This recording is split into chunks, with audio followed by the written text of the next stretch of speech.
Hello everyone, welcome to William and the Magic Box. Today on our show, we are going to have Alex. Alex is from Chile, but he lives in Barcelona, in Spain. So let's see what Alex has to say. Enjoy the interview. Yes, connecting There now. we go. There we go. All right. Hello. Hello, how are you? How are you doing? I'm very well. Thanks so much for taking the time this evening for the interview. Thank No you. worries. Thank you for inviting me to your, what was it, a show? Live stream? What do we call it? So tell me, how was your trip to Portugal? Portugal was amazing. I love Portugal. It's the third time we've been there. And it just gets better every time. I love it. Did you manage to learn some Portuguese? Portuñol. I've been to Brazil a few times, so every time I go there, like the language is quite similar, so you kind of pick it up somehow.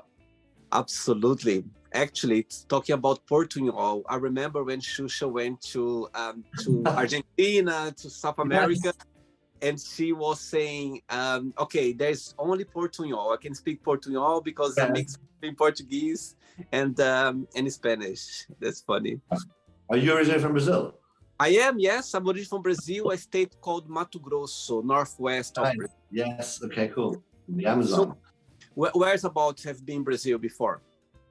I've been to São Paulo, Rio, and when I was very little, I went to Salvador and Florianopolis, so it doesn't count. Of course it does. Somehow you're there. Well, yeah, but I was supposed to be there, but I can't remember much. I know it was cool. It was great. That's what I remember, but I don't remember details. Alex, tell me, where are you from? I'm from Chile. Santiago. Born and raised? Born and raised. I left Chile when I was 18 to travel the world. So I'm 42 now, so it's been a while. So tell me about this journey, leaving Chile when you were 18. Tell me a little bit about this long journey until now. Oh my God. All right. So I left Chile when I was 18. I went off to study in the UK. So I lived in England for a few years. Then I moved to Japan. Wow. I lived there for a few years as well. Then I moved to Costa Rica. And I was there for about a year as well. And then I went back to Chile. Then moved to Spain, moved back to Chile, and now in Spain again. Wow. I like the contrast, like UK, Japan, South America. So tell me, why UK and why Japan? Well, the UK, because I was studying there. I did a degree in Japanese and management in the UK. I did a year abroad in Japan while I was in the UK. Wow. Went back to the UK. And then after I graduated, I went to Japan to work for a couple of years. Yeah. Wow. And how long you were in Japan for? About 3 years in total. Wow. And how was, can you speak Japanese? I can, not as good as I could when I was 25, but I can still speak it, I guess, yeah. Amazing. And what do you do for work, Alex, for living? Right now, I work at a business school. I work in education. So I at a business school at campus here in Barcelona. I see. And do you see yourself living in Barcelona for a long while? Yeah, I love Barcelona. I love Spain. That's why I came back, actually, because of all the countries I've been to. I've traveled back and forth around to many places, but Spain feels like home to me. And the first time when you lived in Spain was Barcelona as well? It was in Barcelona, yeah. First time. I see. And all your family, they are back in Chile? No, in Chile, yeah. I left everyone back there. I brought my husband with me, but that's it. Who is your husband? Victor Yoshi. I think you've had him in your show before. I'm joking. How is he? He's okay? Oh, he's great. He's out now. He's going out. Amazing. I'm staying home tonight.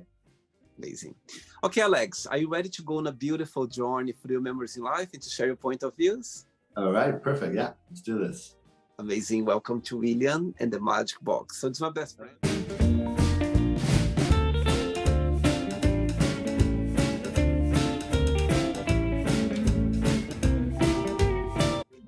the fun. Excited. I'm just gonna play a song now, just for us to relax a bit before the first question. Okay? Okay. Let's do it. Okay, Alex, before we start the game, during the journey, if it comes up a question that you don't want to talk about for some reason, you don't want to answer, always can change, okay? Okay. Cool. First question for you is, what was your worst wardrobe mistake? My worst wardrobe mistake. Oh my God. I think that still happens every now and then. I'm not a very fashionable person in the sense that I hate buying clothes. Like, I get nice clothes. Like, it takes me quite a while to go out there and get them. I like nice clothes like most people, but I can't be bothered to go buy clothes.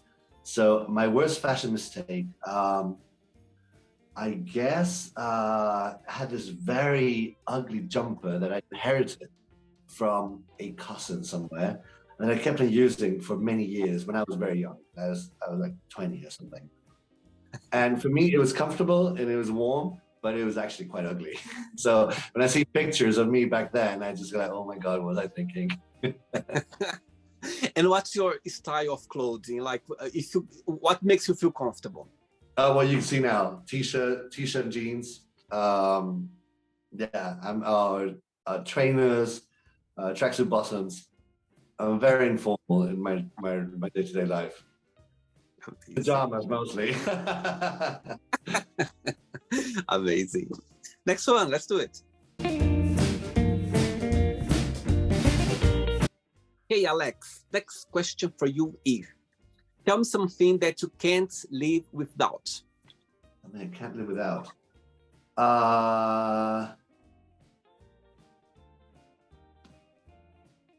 That would have to be my mobile phone, I guess. It's terrible. I'm super addicted to it, but I listen to podcasts all the time, and like when I walk around the city, I really like, listening to things when I'm walking around or moving around places. So I guess my mobile phone, I'd say. Which platform on social media do you use the most? I'd say Instagram. Nowadays it's Instagram.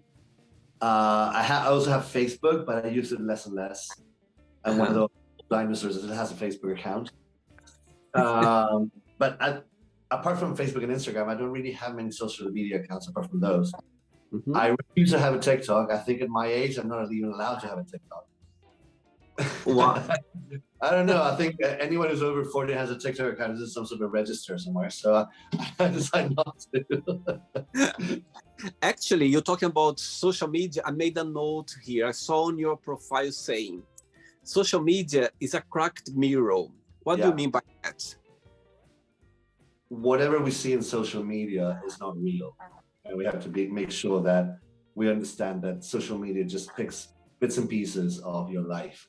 And it's a cracked mirror because it shows a distorted image of yourself.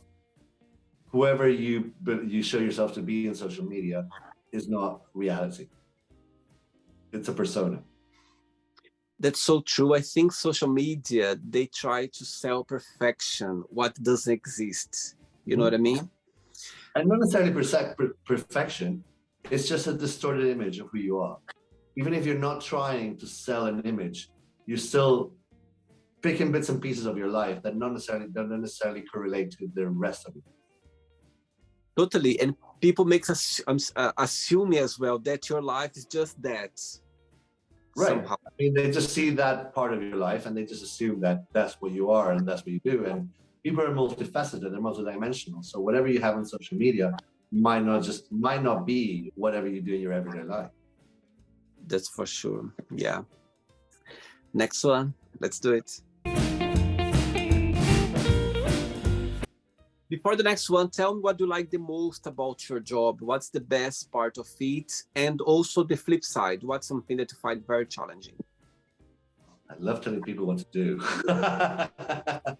So I'm the boss, so I get to tell people what to do all the time. I love that. On the flip side, I guess it's a lot of responsibility having to make sure that things are working the way they should be.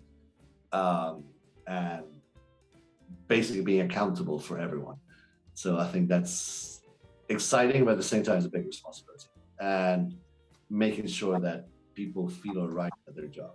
So it's one thing for me to like my job, but I want to make sure that everyone who's working with me is doing all right and that they like what they're doing. So just making sure that people are okay. I think it's rewarding, but it's a big responsibility at the same time.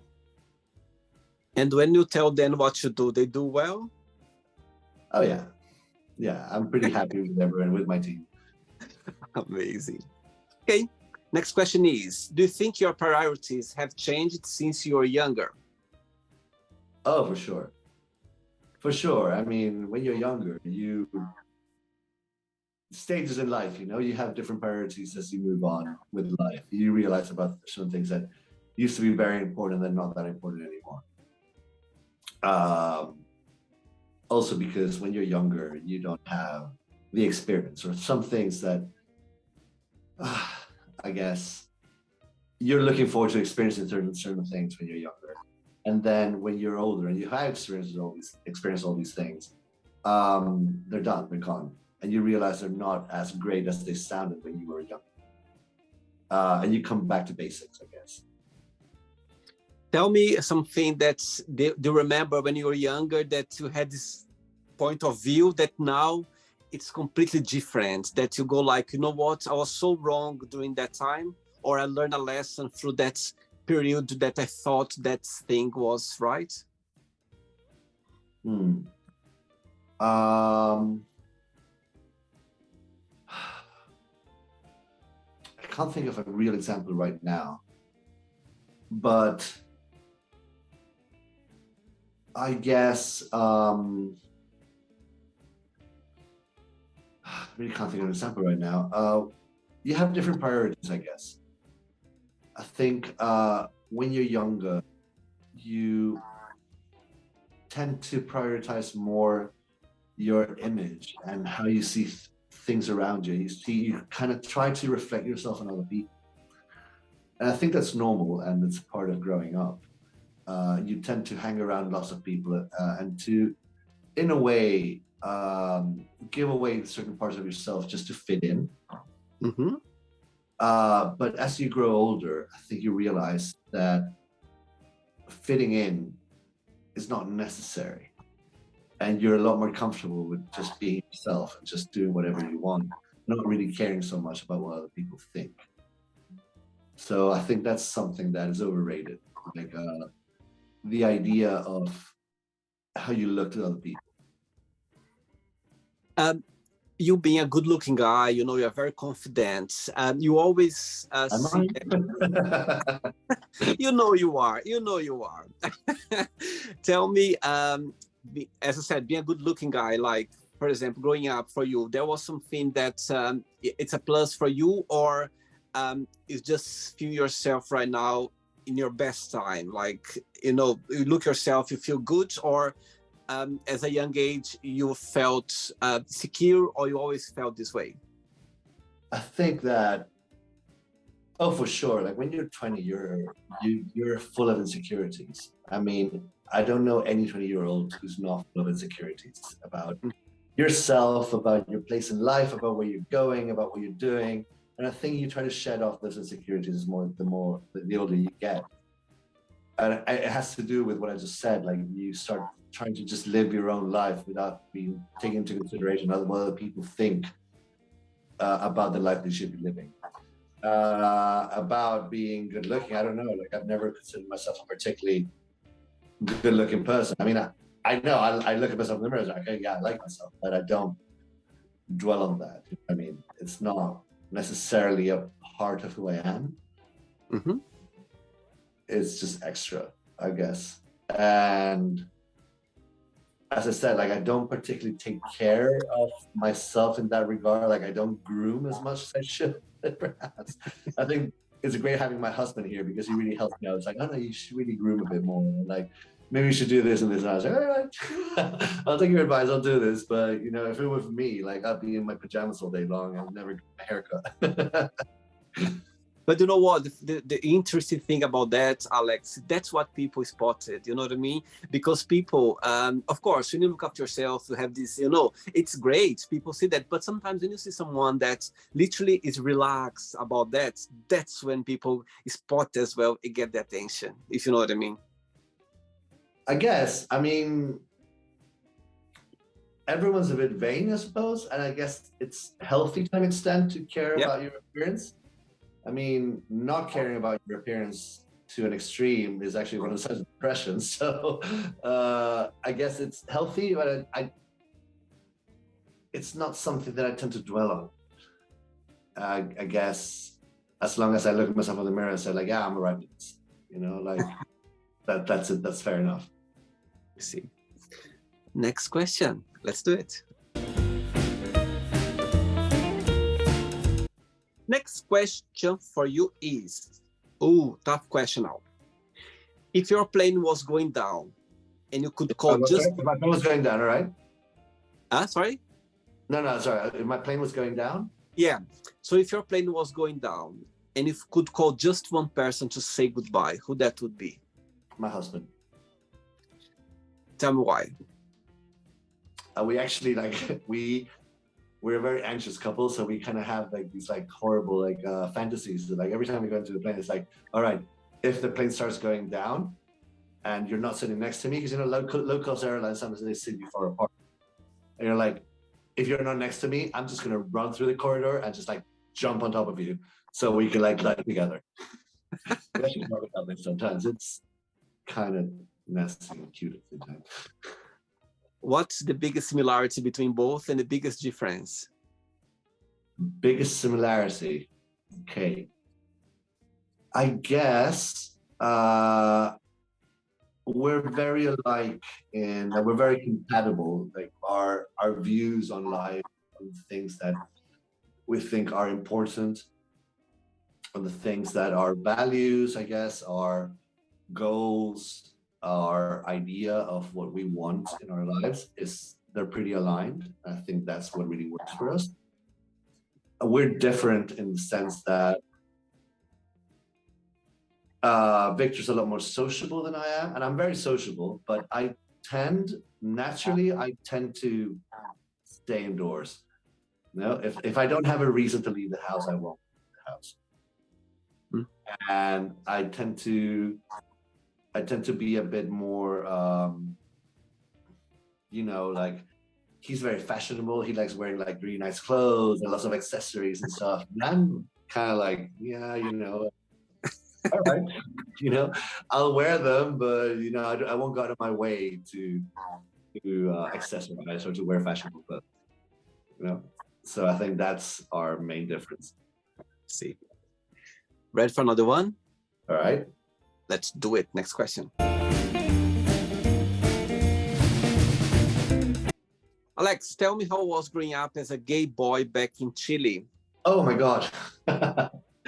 Well, I don't know if you know much about Chile, but we're both from Latin America, so you can probably understand that a very conservative Catholic country. Back when I was younger, so I grew up, I was a teenager during the 90s, so Chile, post-dictatorship, back to democracy in 1990, it was a very conservative, being gay was considered to be, scandalous back in the day. Back when I was young, I think younger people now had really, really good, it's completely changed culturally right now, the way it used to be when I was younger. But when I was in high school, being gay was a really hush thing. It was a really, again, scandalous thing. Oh my God, what are your parents going to think? What are your friends going to think about you? What are people going to say? So there's a lot of stigma attached to the fact of being gay. So I didn't come out of the closet until my late 20s. So it was a difficult time to be gay, I guess. But at the same time, when you're gay, you kind of know already that you are. But it's just coming to terms with that. So in my case, the coming to terms took a while. And then you realize that all those fantasies that you had in your mind are much worse in your mind than they are actually in real life. And when people love you and you have the support, then it doesn't really matter. Of course, some people kind of backed away and they kind of became a bit more separate. But at the same time, at that point in my life, I was like, yeah, whatever, you know, like I'll just stay with the people who love me and support me, and that's enough for me. You know? And your family, they're supportive regarding that? Yeah, they're pretty supportive. Yeah, and, you know, my mom was like, "Oh my God, I always knew. You didn't even have to tell me." I'm like, "Well, thanks, thanks, mom."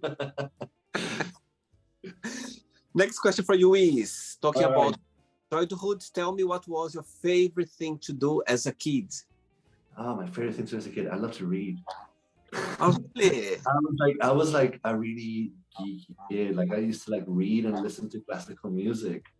Because I Wow. remember like, and I had like these model houses. Like my dad, like the family company was like this import company, and they used to import all these toys from Germany or I don't know where. But Wow. so our garage was full of all these like weird, entertaining toys, and lots of them were like house like kits where you build little houses.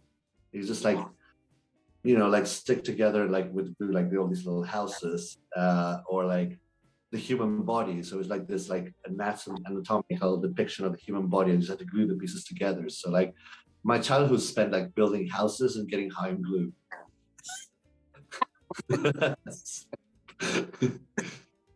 Do you have siblings as well? Do I have what? Siblings? Yeah, I have a sister and a brother. Oh, back in Chile. Back in Chile, yeah. Let's see.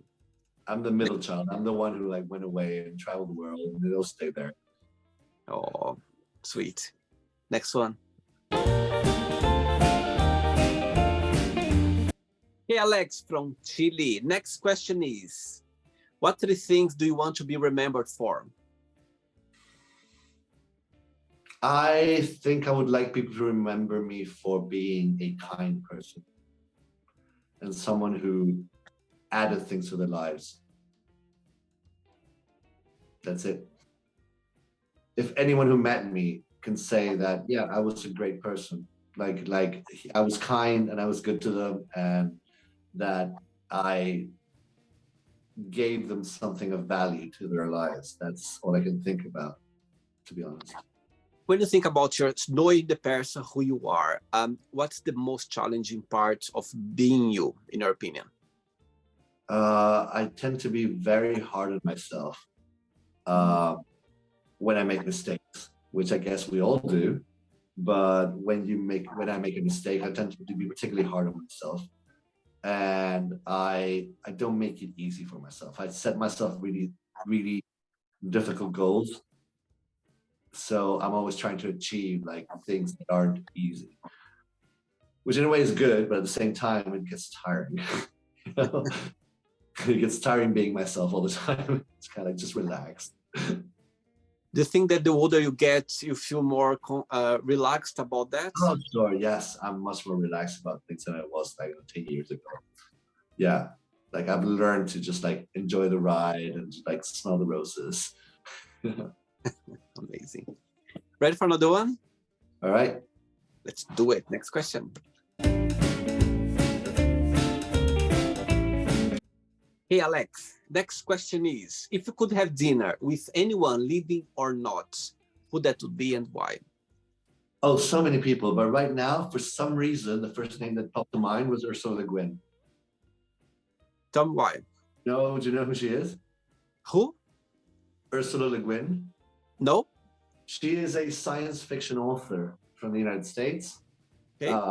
She's won the Nebula Award a couple of times. She's got amazing books, and she has one of my favorite books that I read when I was a kid called The Wizard of Earthsea. And there's like 4 or 5 books, the Earthsea Chronicles. But she's got like amazing books, and her stories are great. And in fact, I have one of her stories. I teach them in my ethics class for my students when I was teaching. I'm not teaching anymore. But she's got this amazing story called Those Who Walk Away from Omelas. And it's all about utilitarianism, or rather consequentialism. And it's a very short story, but it's very powerful. It's very beautiful. And for some reason, it just came to mind. I would love to have dinner with her and just pick her brain on many things. Amazing. Right, I have 3 questions left for you. Let's do it. Before the next question, tell me when you think about your experience living in Japan, yeah? What's the best memory that comes to your mind? Japan is a beautiful country with amazing nature, with both a very distinctive and amazing culture that at the same time is very oppressive and terrible. It's both things, both beautiful and great, and terrible and awful at the same time. You know, but I love Japan, and I'm very happy that I'm not Japanese, because life for a Japanese person in Japan is not easy. Especially if you grew up as a Westerner with quote unquote Western values of, liberty, fraternity, individuality. That doesn't fit with the way of being in Japan. You're always part of a group. You always have to respond to the group. You don't get to be an individual per se. You always have to be a part of something else. So it can get very difficult if you're a creative person, if you're any person who has some sort of like individual drive. It's very difficult to live in Japan. In fact, most of the Japanese who are like that tend to leave Japan and then come back to Japan after they've become famous, they did something else. At the same time, I have to say it's the most civilized country that I've ever been to. It's a culture that really makes an effort to make sure that the other person is doing all right. So in that way, like we go out of our way to make sure that I'm not bothering other people, that my presence doesn't make it difficult for everyone else, and everyone's living harmoniously around me. So it can be great, at the same time it can be too much. I see. And what's your favorite Japanese word? Favorite Japanese word? Oh, there are so many. There's so many. Tokon. It's a word that we use a lot in martial arts. It means fighting spirit. It's just like get up and keep fighting. Just keep on going. Amazing. Next question is, this one I'm gonna skip. Look, you already have a tattoo. I can see in your arm. Quite a cute, yeah. Next question for you is, if you could live anywhere in the world, where that would be and why? Well, I'm already here. I'm in Spain. You're already settled. I love Spain. It's a great country. I love being here. It's got its good and bad things, like anywhere, but it's where I feel at home. And I love the people, I love the culture, I love the place, I love the food, I love everything really. And what's there is any similarity between Spain and Chile, in your opinion? For sure, yes. I mean, being a colony helps, so there's many similarities culturally. Mm-hmm. But I find Spain a lot more laid back than Chile. In Chile, Chile tends to have this culture where you live to work. It's very strict and very conservative and very having fun is a bad thing. You can't have too much fun because you're living a licentious life. That like life should be more about work and less about having fun. And we're here in Spain, they don't need excuses to have fun. Just like every day there's a party, and every day just like enjoy life. Wow, they go out of their way to make the time to meet their friends, to have a beer with your mates, with your family. That's what I love about Spain. And so far, since you've been living there, do you think that Chilenos, there are a lot of people from Chile living in Barcelona as well, or not? I actually haven't met that many, but I know there's quite a few who have arrived in the last couple of years. Yeah. Okay. 2 questions left. Let's do it.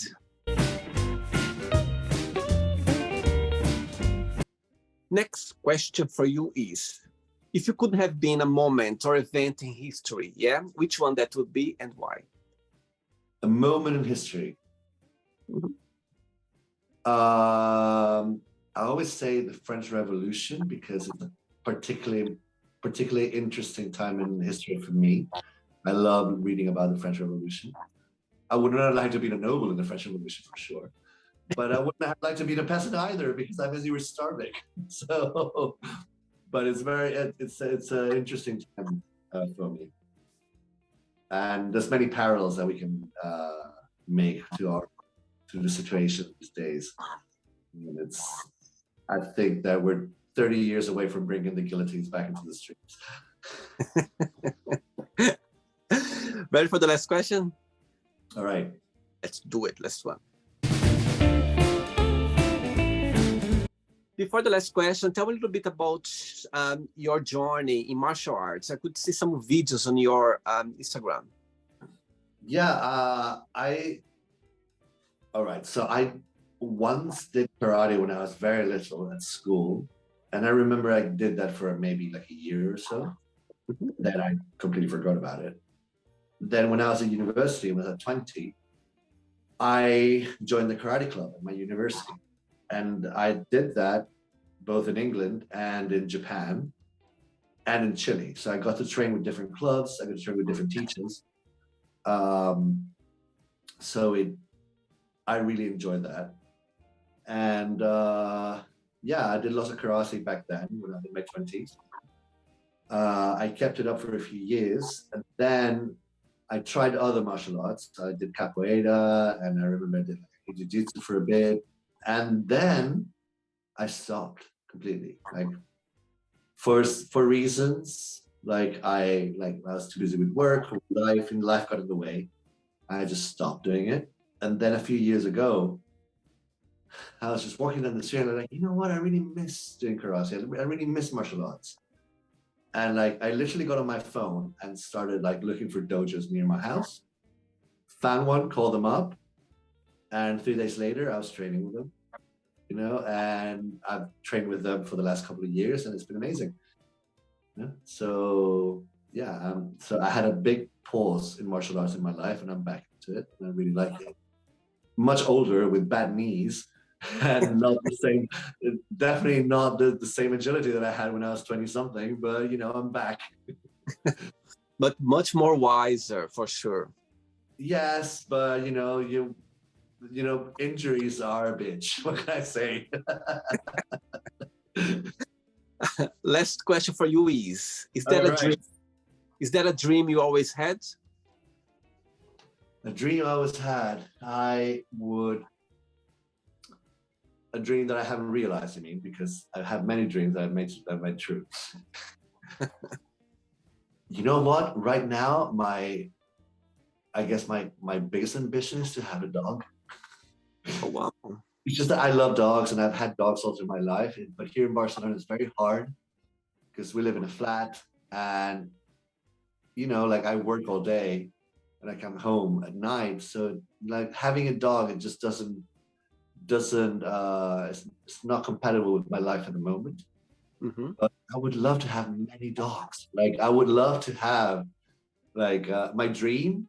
I tell Yoshi at the time, you know what? When we retire, we should just like buy a house outside out of the city and have like a shelter where you could have like stray cats and dogs.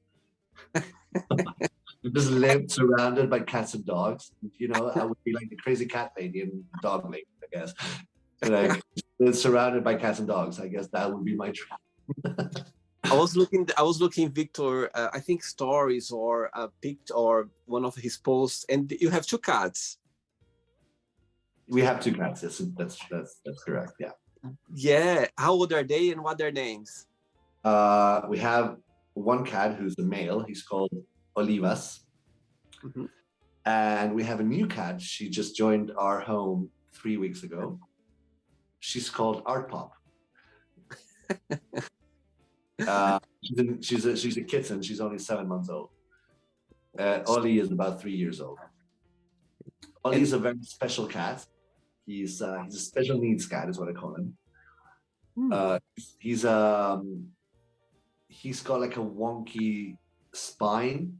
So he Mhm. has a duck walk. He walks a bit like that, and he can't Ah, really jump, like hops, but doesn't really jump high. So he's a very special cat, but he's very lovely and he's very cuddly. But at the same time, he's also very special. of course. And I believe he's from Barcelona. He's from Barcelona. We got them both at shelters. Oh, I see. All right. It's not the end yet. Let's play now the word association game. Okay, I'm going to give away some words. Just tell one word that comes to your mind. Quick thinking. All right. So, I hope you are enjoying the interview. Before we do the word association game, don't forget to give a like, don't forget to share this video, and also don't forget to subscribe to our channel. Just click on the button right there. Thank you so much and enjoy the word association game.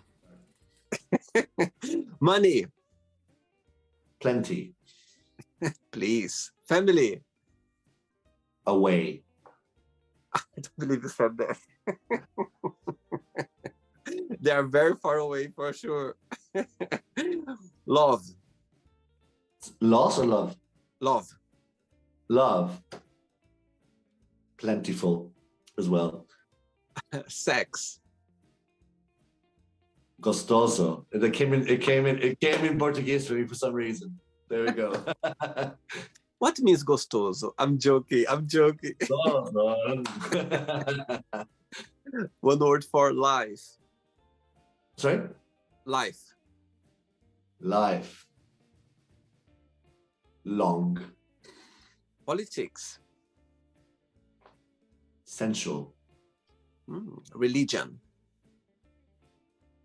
Opium. What that means? Opium. Like a drug. Ah, okay. Fear. The quote, you don't have nothing to fear but fear itself. Okay. Friendship. Necessary. Desire.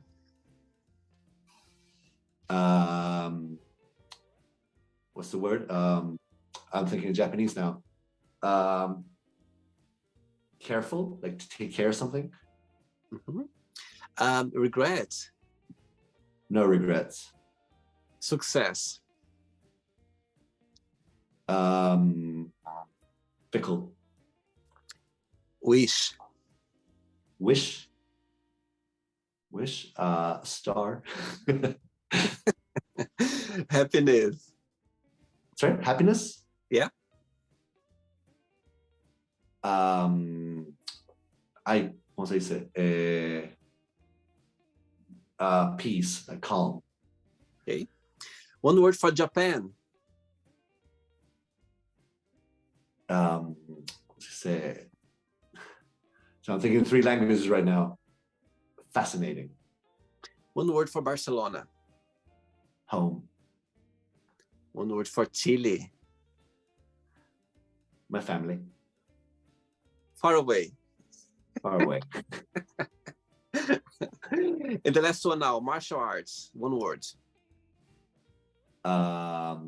Perseverance. Amazing. Let's pretend now I'm going to go to Barcelona and I'm going to meet Victor for a coffee. And I'm going to well, you have to meet me as well. First, I'm going to meet him before I meet you, just Okay. to ask. You're going to have coffee with me, it's fine. I'll have a coffee with Victor and I have a cup of tea afterwards, okay? With you. Okay, cool. So before, okay, cool. Look at the way you said, okay, cool. Whatever you want.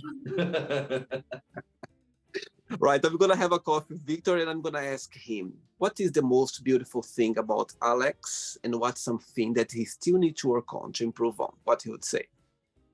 What would Victor say about what's the most beautiful thing about Alex? I would say that he thinks that I have a very kind heart. Okay. And something that Alex needs to improve on, to work on, what he would say. I need to be less stubborn. He tells me all the time, so I know the answer to this.